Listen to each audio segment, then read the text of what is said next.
నమస్సర్వేభ్య. ఏకాక్షర నిఘంటువులో భాగంగా మనం ఇంతకుముందు అచ్చులు వాటి యొక్క అర్థాల గురించి సంగ్రహంగా తెలుసుకున్నాం.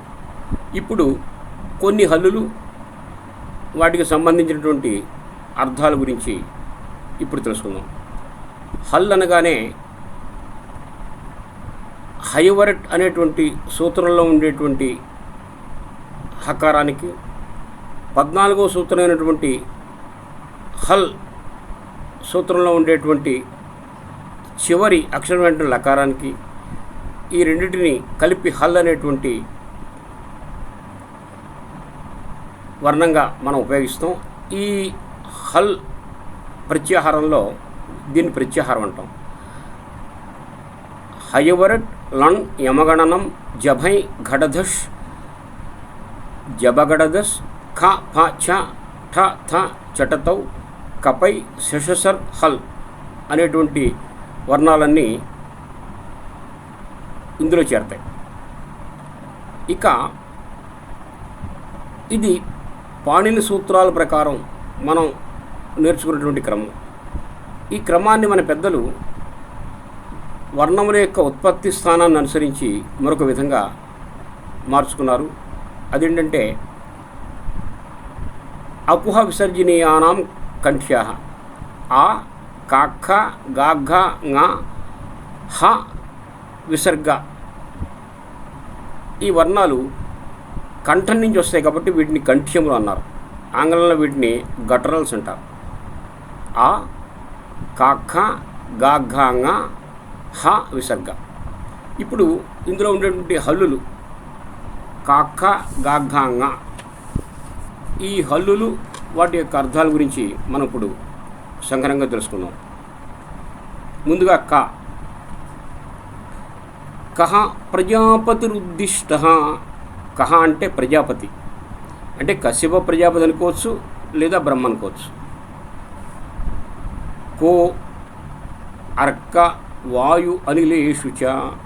కహ అంటే సూర్యుడు, వాయువు, అగ్ని. కస్య ఆత్మని మయూరేచ. కహ అంటే ఆత్మ, మయూరం అంటే నెమలి. కహ్ ప్రకాశ ఉదాహృత. కహ అంటే ప్రకాశం. అంటే కహ అనేటువంటి అక్షరానికి ప్రజాపతి, సూర్యుడు, అలాగే వాయువు, అగ్ని, ఆత్మ, నెమలి, ప్రకాశము అనేటువంటి ఇన్ని అర్థాలున్నాయి. ఇక కం శిరో జలమాఖ్యాతం కం సుఖం చ ప్రకీర్తితం. కం అంటే శిరస్సు. మెడని మనం కంధరము అంటాం. కం ధరతి ఇది కంధర. కం అంటే శిరస్సును, ధరతి ధరిస్తుంది కాబట్టి మెడను మనం కంధరం అంటాం. కమ్ అంటే జలం ఆఖ్యాతం. కమ్ అంటే జలం అనే అర్థం కూడా ఉంది. కంజదళాక్షి అన్నాం అనుకోండి. కమ్ అంటే నీరు, జా పుట్టింది, నీటి నుంచి పుట్టేది పద్మం. పద్మదళముల వంటి కన్నులు కలది అని అర్థం. కమ్ అంటే నీరు. కం సుఖం చ ప్రకీర్తితం. కమ్ అంటే సుఖం అనే అర్థం కూడా ఉంది. కమ్ అంటే సుఖం, అకం అంటే దుఃఖం. నవిద్యతే అకం యస్మిన్ నాకః. అంటే ఎక్కడైతే దుఃఖం ఉండదో అది నాకము అంటే స్వర్గము అని అర్థం. నాకము అంటే స్వర్గం. ఒక తరగతిలో ఉపాధ్యాయులు ఒక ప్రశ్న ఇచ్చారు. అదేంటంటే నాకము అనే పదం ఇచ్చి దానికి వ్యతిరేక పదం రాయమన్నారు. వారు ఏమనుకున్నారంటే నాకము అంటే స్వర్గం కాబట్టి నరకము రాస్తారేమో అనుకున్నారు. ఆ తరగతి పిల్లల్లో ఒకడు నాకము అంటే నాకుతాము అని రాశాడు. అది చూసి రాసినటువంటి మిగిలినంతా నాకము నాకుతాము నాకుతాము నాకుతాము రాశారు. అంటే వాళ్ళు ఇంకొక భాష ఆలోచించారు, కానీ అధ్యాపకుడు ఇచ్చినటువంటి అర్థం చెప్పే అర్థం వేరు, ఆయన ఊహించినటువంటి అర్థం వేరు, వీళ్ళు ఊహించినటువంటి అర్థం వేరు. నాకము అంటే నాకుతాం, ఒకడు నాకేటప్పటికి అందరూ నాకుతాం నాకుతాం నాకుతాం రాశారు. కాబట్టి నాకము అంటే స్వర్గము. ఎందువల్లంటే అక్కడ దుఃఖం ఉండదు కాబట్టి నాకము అయింది. ఇక కు అనేటువంటి పదానికి అర్థం చూద్దాం. పృథివ్యాం కుహు. కుహు అంటే భూమికి అర్థం. గోత్రాకు పృథివీ పృథ్వీ అని మనం అమరంలో చెప్తుంటాం. కుహు అంటే భూమి. ఉదాహరణకి కుజగ్రహం అంటాం. కు అంటే భూమి యొక్క పుట్టినవాడు, భూమి కుమారుడు, కాబట్టి కుజుడు అంటాం. కు అంటే భూమి. కుహు శబ్దేపి ప్రకీర్తిత. కుహు అంటే శబ్దము అనేటువంటి అర్థంలో కూడా వాడబడుతుంది. ఈ విధంగా కుహు అనేటువంటి పదం భూమి శబ్దం. తర్వాత ఖ.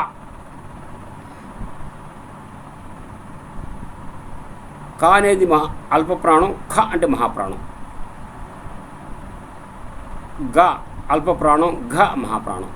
ప్రాణం అంటే వాయువు, అల్ప ప్రాణం అంటే తక్కువ గాలి ఖర్చు చేసేదాన్ని అల్ప ప్రాణం అంటాం, ఎక్కువ గాలి ఖర్చు చేసేదాన్ని మహాప్రాణం అంటాం. క అని ఉచ్చరించడానికి 1 గ్రాము గాలి ఖర్చు అయిందనుకోండి, ఖ అనడానికి 2 గ్రాములు ఖర్చు అవుతుంది. అలాగే గ అని ఉచ్చరించడానికి 1 గ్రాము ఖర్చు అయితే ఘ అనడానికి 2 గ్రాములు ఖర్చు అవుతుంది. కాబట్టి అల్ప ప్రాణం మహాప్రాణం అనే పేర్లు అలా వచ్చాయన్నమాట. ఇక ఖ అనేటువంటి పదానికి ఇంద్రియము అని అర్థం. ఖం ఖే ఖాని ఇంద్రియములు. కఠోపనిషత్తులో పరాంచి ఖాని వితృణన్ అని ఒక ప్రయోగం ఉంది. ఖాని అంటే ఇంద్రియములు, పరాంచి పరాంగుముఖాలుగా ఉంటాయి, అంటే బహిర్ముఖాలుగా ఉంటాయి ఇంద్రియాలు, ఎక్స్ట్రావర్ట్ అయి ఉంటాయి. అంటే కన్ను బయట వస్తువులు చూస్తుంది కానీ లోపల వస్తువు తను చూడదు, దాని సహజ లక్షణం అది. చెవి బయట ఉండేటువంటి శబ్దాన్ని వింటుంది కానీ లోపల శబ్దాన్ని వినదు. ముక్కు బయట ఉండేటువంటి వాసనలు చూస్తుంది కానీ లోపల ఉండేటువంటి వాసనలు చూడదు అని చెప్పుకుంటూ వచ్చి ఇంద్రియముల యొక్క సహజ లక్షణం అంటే బాహ్యమైనటువంటి వస్తువులు చూడడమే, బాహ్యమైనటువంటి ధ్వనులు వినడమే అని చెప్తాడనమాట. ఎవరైతే ఆ ఇంద్రియాలను అరికడతారో వాళ్ళు లోపల ఉండేటువంటి ఆత్మను చూడగలరు. కశ్చిద్ధీర ప్రత్యేగాత్మానమైక్షతు ఆవృత్తచక్షు అమృతత్వమిచ్చన్. ఎవడైతే అమృతత్వాన్ని కోరి ఇంద్రియాలను అదుపులో పెట్టుకుంటాడో వాడు ప్రత్యేగాత్మను చూడగలడు అని చెప్పడం జరిగింది. అంటే ఇంద్రియాలు బాహ్యంగా ఉంటాయి, వాటిని మనం నిరోధిస్తే అవి అంతర్ముఖమై మనలో ఉండేటువంటి ప్రత్యేగాత్మని అంటే జీవాత్మను చూస్తాయి అని అక్కడ చెప్పారు. అది వేదాంతార్థం అనుకోండి, అది విషయాల తర్వాత చెప్పుకుందాం. ప్రస్తుతం ఖం అంటే ఇంద్రియం అని అర్థం. ఖం ఆకాశే. ఖ అనేటువంటి శబ్దానికి ఆకాశం అనే అర్థం కూడా ఉంది. ఖే గచ్చతి ఇది ఖగః. ఖగము అంటే పక్షి, ఖే ఆకాశంలో, గచ్చతి సంచరిస్తుంది కాబట్టి ఖగం అయింది. ఖ స్వర్గేపి ప్రకీర్తిత. ఖ అంటే స్వర్గం అనే అర్థం కూడా ఉంది. కీచర్లు అంటే దేవతలు, అంటే స్వర్గంలో చరిస్తుంటారు కాబట్టి కీచర్లు అయ్యారు. ఖే చరంతి ఇది కేచరాః. సామాన్యే చ తథా శూన్యే ఖశబ్ద పరికీర్తిత. సామాన్యార్థంలోనూ శూన్యార్థంలో కూడా ఖ అనేటువంటి శబ్దం ఉపయోగపడుతుంది. గో గణేశ. తర్వాత గహ అంటే గణేశుడు అని అర్థం. సముద్దిష్ట గంధర్వో గహ ప్రకీర్తిత. గహ అంటే గంధర్వుడు అనే అర్థంలో కూడా గహ అనే శబ్దం వాడబడుతుంది. గం గీతం. గం అంటే గీతం. గాచ గాథ స్యాత్తు. గా అంటే గాథ. గౌశ్చ ధేను సరస్వతి. గౌ అనేటువంటి శబ్దానికి ఆవు, సరస్వతి అని రెండు అర్థాలు ఉన్నాయి. ఘా ఘంటాధ సమాఖ్యాత. ఘా అంటే గంట. ఘా ఘనశ్చ ప్రకీర్తిత.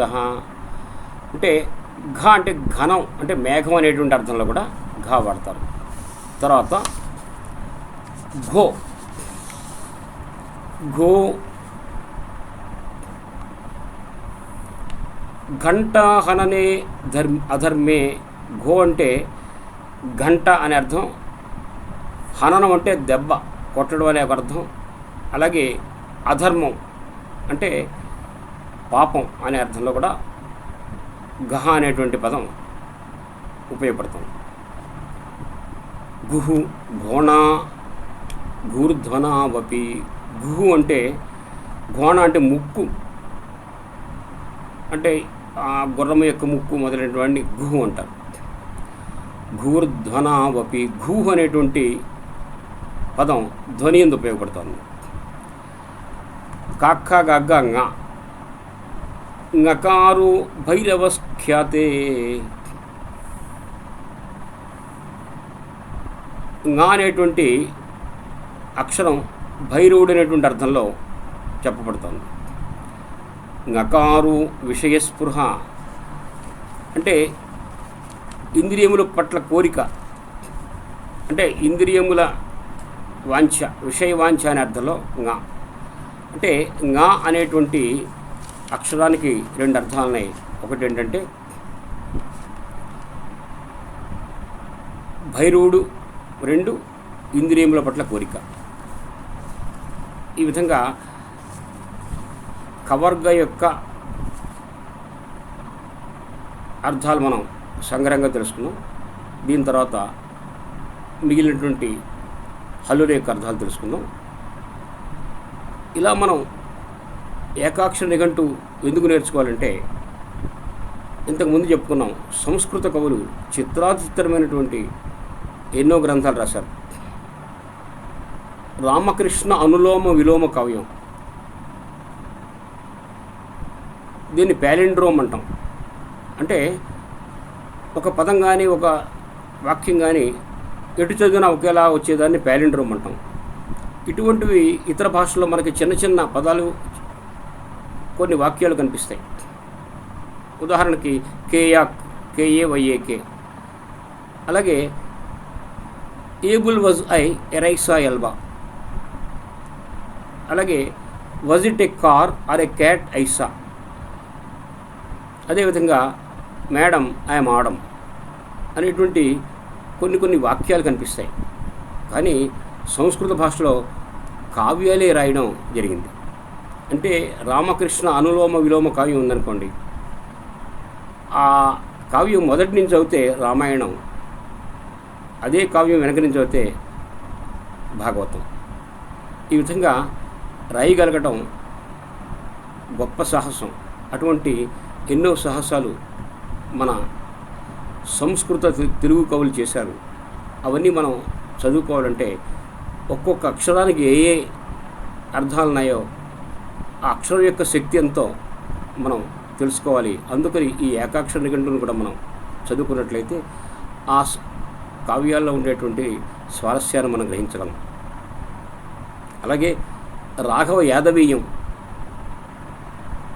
అనే కావ్యాన్ని శ్రేష్ఠ యమక చక్రవర్తి వెంకటాద్రి రచించారు. ఆ గ్రంథం ముందు నుంచి చదివితే రామాయణం, వెనక నుంచి చదివితే భాగవతం. ఈ విధంగా రాయడం ఇది చాలా గొప్ప